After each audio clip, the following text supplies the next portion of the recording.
Thank you, Volker. Thanks so much. And I was a bit flabbergasted when I heard that this is already the fourth time I'm presenting. It's which is a good news, I guess, because this means that this interaction never gets old and boring. Um, Definitely not for me. Hopefully, also not for you out there. Thank you very much for making it. Maybe just in addition to the appraisal, thank you, Volker, that I received at the beginning.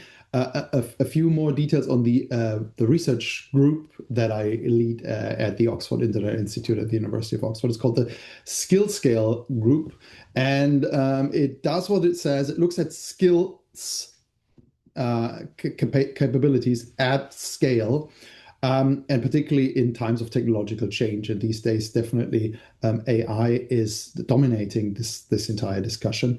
The hidden agenda, the secret agenda that I always had behind starting this research group was to put up a counter narrative against the fearmongers, the dystopians, the people that believe that artificial intelligence is going to take away jobs on a very, very large, unprecedented scale. I think, just for the record, that this is very absurd, and that it's not going to happen for various reasons. But of course, AI will have, or is already having, a tremendous impact on the labor market in the world of work. And the most interesting angle or promising angle to look at this, from my point of view, is to look at it via the angle of skills, if you want to understand how the workforce is impacted by artificial intelligence. And from this research, there's one specific piece of research, a randomized experiment that I'd like to showcase here. But maybe before we go to this, let's talk a little bit about artificial intelligence. I know for those of you who are already familiar with this type of literature, or this type of research and developments, this is maybe something where you can like enjoy a coffee and lean back and relax. But artificial intelligence is, in comparison to other path-breaking technologies, expanding at a very rapid pace. And when I say AI, I'm talking about the most recent wave of artificial intelligence. I know some AI researchers are a bit annoyed by the ambiguous, use of the word artificial intelligence. I talk about large language models, generative artificial intelligence. If we compare this to electricity, the internet, the radio, the smartphone, that have already over in this chart 25 years pretty significant market shares of US households, to stick with this precise example, we see that AI still sticks out on the very left-hand side, because in, roughly speaking, 3 years, about 30% of US households have started using generative artificial intelligence. And probably this chart has now progressed even further, and maybe even steeper. But what is equally important about this is that if you think about any kind of breakthrough technology, this relates to steam engines as much as it does to the car or the internet or electricity. These technologies depend crucially on skilled people, on people that are able to maintain and develop, apply, and govern these technologies. And so, not surprisingly, what we see at the same time is that the demand for skills equally has been rising very, very swiftly for AI skills over the last 10 years. It's a big bucket that I'm talking about here when I say AI skills. These are job vacancies for, in this case, for the United States, the UK, and Germany, where at least one AI skill is mentioned. And an AI skill can be many things. It can be the so-called creator AI skills, which would be developing an algorithm, being somebody who designs a convolutional neural network for an AI technology. Could also be somebody in sales, management, and finance that uses efficient prompt engineering to optimize a business plan or write an email and a report. But I think what's very clear is that these things go in lockstep, and I think they have to go in lockstep, because the technological readiness is not enough for technological success. Technological success requires institutions and individuals to be ready for this as well. A skilled workforce is absolutely essential. And if you look at the big failures of technology in the early stages of the development, be it locomotion in the UK, or the car in Germany, or electricity, the failures have often been determined by a lack of adequately skilled people to develop and maintain this technology. And this very rapid advancement in the demand for human skills leads to interesting phenomena on the labor market. And I just give you two examples from two papers that we've published in the past, and then I'll shift over to our latest research.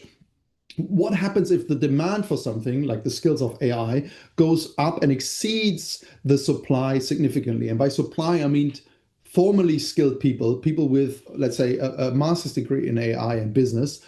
Well, prices go up, right? And that's what we're also seeing. On the left-hand side, we see in the UK, in terms of offered wages, the premium for AI skills is around 23%. If you compare this to the premium of an average master's degree, which is at 13%, and a PhD degree, which is at 30%, you realize that a wage premium of 23% is extremely significant, actually, if you think about it. And the number that I'm showing you here is from a statistical analysis where we control or try to control for many aspects, like the experience of the worker, the industry type, the region, what kind of work these people are doing. So a relatively robust finding. Similarly, in the US, we see that in addition to higher salary, firms are doing even more, are willing to do even more to get their hands on adequately skilled AI talent. For example, by offering job perks, benefits like remote work, or parental leave, which is, in contrast to many European countries, not mandatory at all for many firms to offer.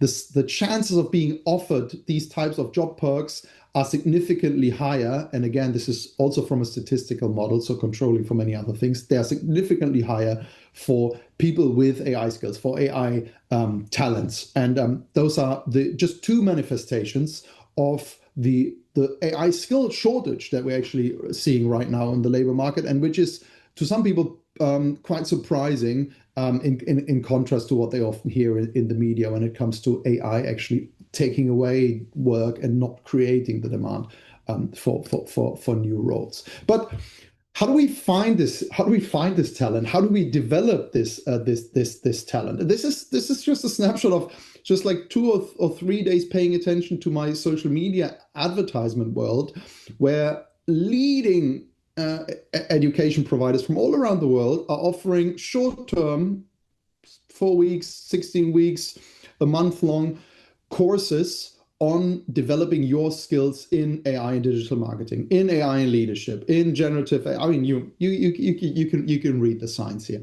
And the question is this just my social media feed, or are you seeing those as well? And I assume you probably might be seeing those advertisements or similar advertisements from education providers as well. And the interesting thing is, like, why are they doing this? Well, because a void has opened in the signaling or the economics of signaling capabilities around AI, because the faster technology moves, the more difficult it is for institutions to reply in the way that they have been replying in the past. And when you talk about education, this means providing a fully blown degree, having a master's degree in AI and business, for example.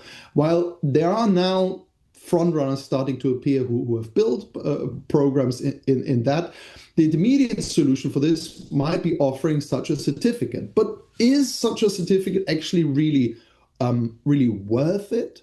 Is it really relevant to have AI skills on your CV, or a certificate for AI skills on your CV, in order to improve your chances on the labor market?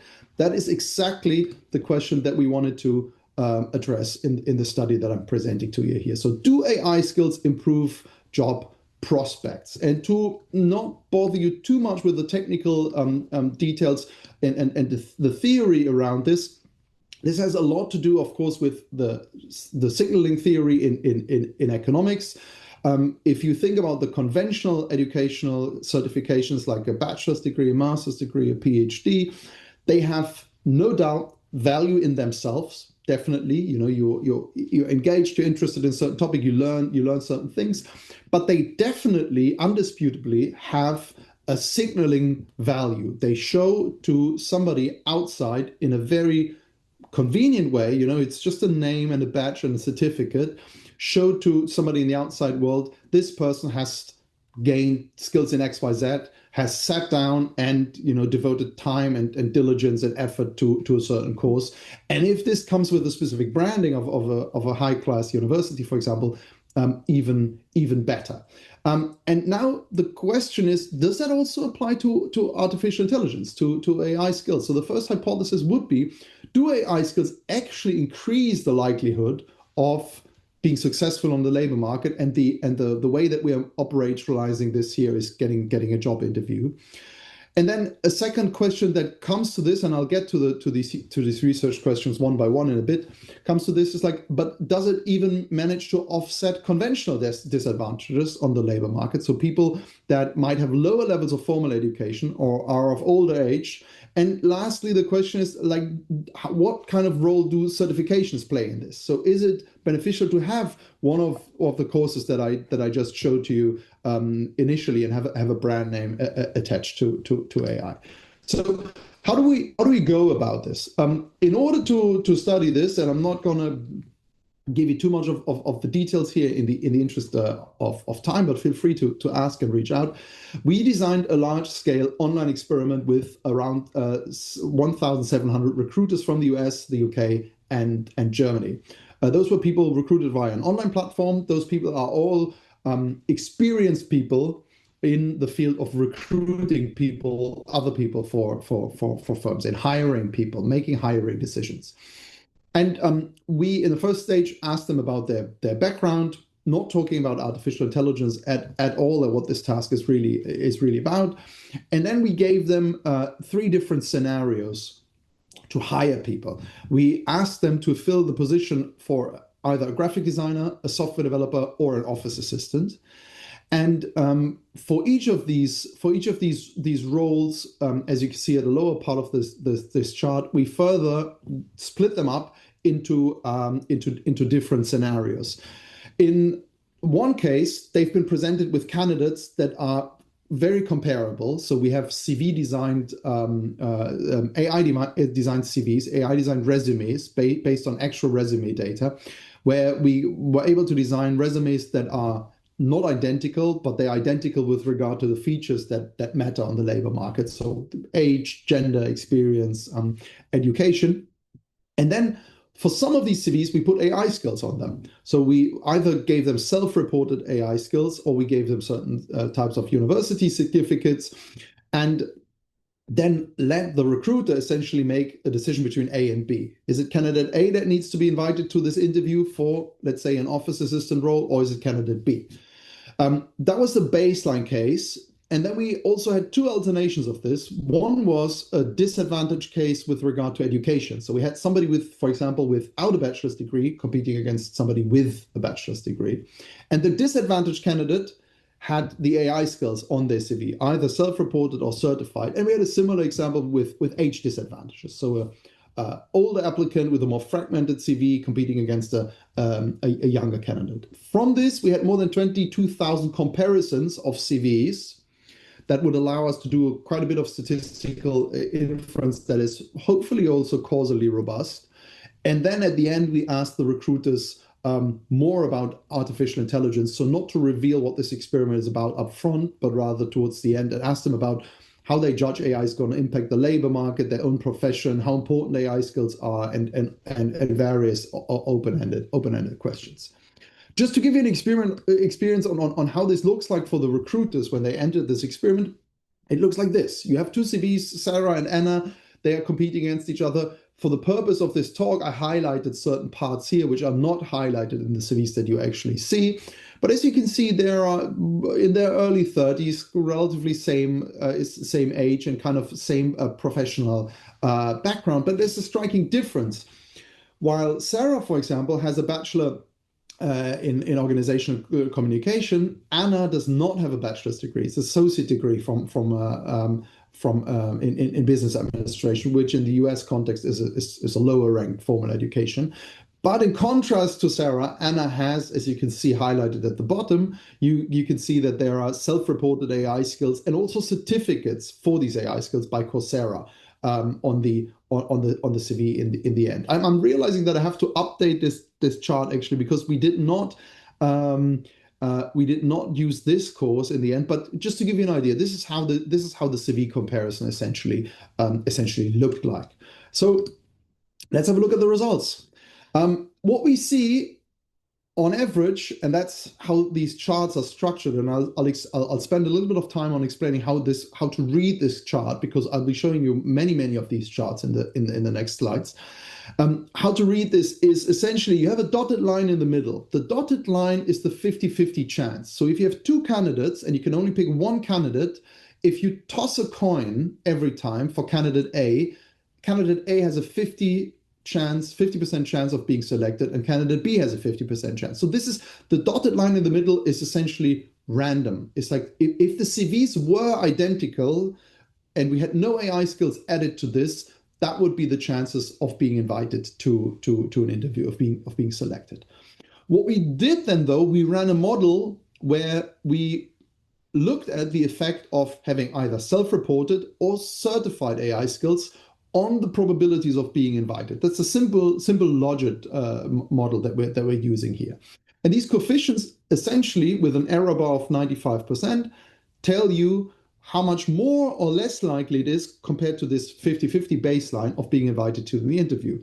And what we see is that AI skills do shift the probability of being invited for the better, to the right-hand side. So just to read this, how to read this chart, if, for example, you had a university certificate for AI skills, your chances of being invited, your probability of being invited is slightly higher than 60%, so around 62%, which is a 12% point increase compared to the 50-50 baseline. And in this sample, also statistically significant. So everything that's out of the red area is making you more likely than the 50-50 chance of being invited to the interview. So my presentation could stop here by saying like, okay, yeah, on average, AI skills and certifications for AI skills improve chances of being invited to the interview. Interestingly, what I would say, though, one of the first things to take away is that we don't really see strong differences across the self-reported skills versus the certifications of AI, which is interesting because we would have assumed that the certificates make it significantly more likely for these people to be invited to an interview stage. We see a slight tendency, but we get more clarity on this once we move ahead, because as you remember, we had different occupations that we wanted to look at. Let's look at the office assistant again. For the office assistant, the picture again is pretty clear. You again have the 50-50 line, and then you see that the chances of being invited are significantly higher when you have self-reported or certified AI skills, with the exception of a LinkedIn certificate, for example, that touches the 50-50 line. But in tendency, we have a clear picture here. We see a much clearer picture even for the software developer, for the software engineering role, where the chances of being invited to the interview are significantly higher. If you look at this chart, it's almost 70% for a university certificate around AI when people applied for a software engineering role. And interestingly, if you look at the graphic design role, at the creative work, hiring for a creative position, the chances did not improve that much if you look at these type of self-reported or certified AI skills. We'll get to this in a little bit, but I can already tell you this has to do a lot with how recruiters perceive the role of AI in creative work in general, and we got this information from the last part of our experiment. But you can still see the tendency is similar, but we see various degrees, in the intensity, on the magnitude of this effect. Let's look at one of these disadvantage cases. So this is the case where one of the candidates, well, the AI skilled candidate, to be precise, has an age disadvantage. Again, imagine two CVs that are rather similar, but there's a difference that one person, for example, is in their early 50s and has done various things in their on their CV, listed on their CV, that are not contributing to the position here. So somebody that had been working in logistics for a long time and now wants to shift to software engineering, competing against somebody who more or less has just freshly graduated or gained a few years of experience in the field of software engineering, now applying for this role. What we see is that the shaded area moves to the left. So the lowest coefficients that we see here are the ones where there are no AI skills added. So it's just the plain comparison of a younger candidate versus an older candidate. And here the older candidate has the shorter stick. You clearly see that the likelihood of being invited shifts away from the 50-50 chance to 20, maybe like 27%, or you can see this here in the middle for office assistants around 35% or less than 30% for the software engineers. So our baseline assumption is that the older candidate has lower chances, are true, are confirmed in this statistical analysis. But the interesting thing happens once we start adding AI skills to the CVs of these so-called age disadvantaged candidates. To give you one example, how to read this, when you look at self-reported skills for the case of the software engineer, the candidate, the older candidate, in terms of chances of being invited, becomes indistinguishable from the younger candidate. So the chances are statistically not at all different from a 50-50 chance of being invited, which I think in itself is already a tremendous finding, because you can clearly see a disadvantage happening here if you look at the lowest dots, the lowest line of dots. And shifting this over here is, for the example of the software engineer, an increase of more than 20 percentage points.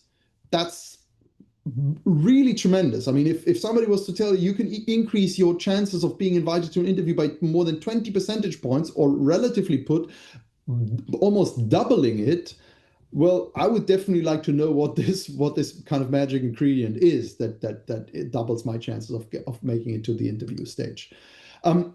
Interestingly, we see similar pictures with education disadvantages. Here again, the red shaded area, or the start of the red shaded area, tells you what are the chances of somebody without a bachelor's degree, for example, competing against another person that has the same age and same gender, same kind of experience background, but that has a formal degree, has a bachelor's degree, for example. And again, the chances are significantly lower than 50%. They are just around or slightly below 30%. But again, if you wanted to zoom in on one example that I think is very striking, and I'll elaborate a little bit more on this specific one, is if you look at this for the role of the office assistant. So when adding a university certificate, a micro-credential for AI skills in an office context to the CV of the disadvantaged candidate, the chances rise to roughly 56%, which is in our case even statistically different from a 50-50 chance. Just to spell this out very, frankly, the candidate with lower levels of formal education, with no university degree as compared to the other person, has higher chances of being invited to the interview than this formally higher educated person with a university certificate in AI. Why is this coefficient so striking? Well, first of all, because it tilts the chances completely in the other direction by almost, again, doubling the chances of being invited. And I think it's also a strong indication of the value of certificates when we lag formal quality signals about education, right? Remember, this person does not have a bachelor's degree from any type of university, and so is clearly at the beginning disadvantaged, as economists might say, by a lack of signaling, because the other person has an education signal. But once we start putting a university badge to their AI skills, the picture actually flips entirely around. What we also see in this is that this is not the case for all three occupations. The chances definitely increase significantly for software engineers as well, touching the middle line now. They do not increase so much for the graphic designer, and that is something that I'll be getting back to in the discussion, probably again when we talk about, well, the role of creative work or AI in creative work in general. One thing that is really important to mention here is that these decisions are not made by a machine. They're not made in isolation. So they are made by recruiters. And obviously, if you want to judge the power of a signal or the influence of a signal, you need to talk about who's receiving the signal, who's open to receiving the signal, who's evaluating this signal. And so we use the last part of the survey to test a lot about the assumptions on how recruiters are looking at the impact of artificial intelligence. And what we ask these recruiters are all sorts of things. So we ask them, for example, on how positively they see impact, or how much AI is, from their point of view, going to impact their own profession or the labor market in general. But I think most importantly, we ask them about how much they're using AI themselves, right? So whether they're using this on a not at all, or on a monthly, on a weekly, on a daily basis. And for the exercise of this analysis, we separate them into two groups. We separate them into recruiters that use this at least on a weekly basis or even more frequently, and people that use it less frequently. So those that use it maybe once a month, or maybe not even at all. And the distinction between these two groups is obviously important if you look at this chart, right? Because on average, we see, again, a mixed picture across occupations, across the different roles that we try to recruit for. But we clearly also see a difference in the evaluation of this premium, the positive effect that AI skills might have on the chances of being invited, when we separate high users and low users of recruiters. So to give you one example, when we look at the role of a software engineer, the way to read this is that while there is no statistical effect of an AI-aided university degree or an AI university certificate, a micro certificate for AI, for being invited to the interview, when we look at the recruiters that do not use AI frequently, there is a strong positive effect, though, probably one of the largest coefficients in our entire experiment, for recruiters who themselves also use AI frequently. This is 75%. So 75%, this means it's like 75% chance of being invited to the interview if you have an AI certificate from a university and you're being evaluated by a recruiter who also uses AI frequently. So a tremendous difference here, which has also a lot of implications, because if we believe, generally speaking, that AI has a positive impact on productivity, on individual productivity, but also on firm productivity, and if we also follow along the lines what I described at the beginning of the presentation, that these effects only materialize if the workforce is ready, if the workforce has AI skills themselves, then for firms, it is, I guess, a no-brainer to have people being onboarded with AI skills, right? But if you have recruiters, on the other hand, maybe from an older generation, I'm not insinuating about age, but there is an age component to this, which I'm happy to reflect on later. If you have recruiters from a generation that do not pay attention to AI at all because they're not using AI, you might not be hiring the right people. And I think this is one of the fundamental, take-backs, things to be taken away from this study, in addition to, of course, the value of reassurance on the value of AI skills, is that it lies in the eye of the beholder, and the beholder is heavily influenced by the fact of whether they are using AI themselves. So to get back to the points that I made initially, the hypothesis that I made initially, AI skills matter for the chances of being invited to an interview in our experiment. On average, they do. On average, AI skills increase the chances of being invited to an interview. There seems to be variation, though, across occupations, and graphic design roles, for various reasons, exhibit weaker effects than office admin people, again, than software developers, who have the largest effects on average. We do see that AI skills can partly offset typical hiring disadvantages, such as lower levels of formal education and older age, most pronounced for office admin roles, actually. And certificates do not matter much more than self-reported skills on average, unless it comes to offsetting educational and age disadvantage. So I think the case for education is the most striking.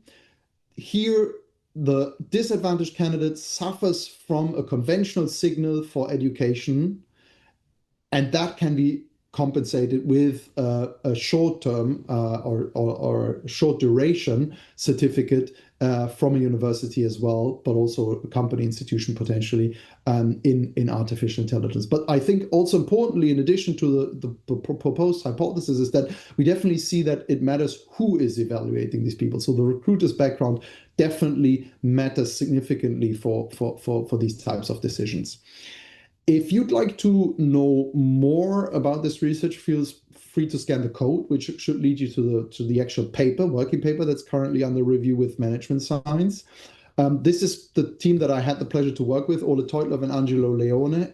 The work has been generously financed by the Microsoft AI Economy Institute. Big thanks to those folks as well. And feel free to visit our project page, skillscale.org, if you'd like to know more about this research. And I'm very much looking forward to the discussion on this.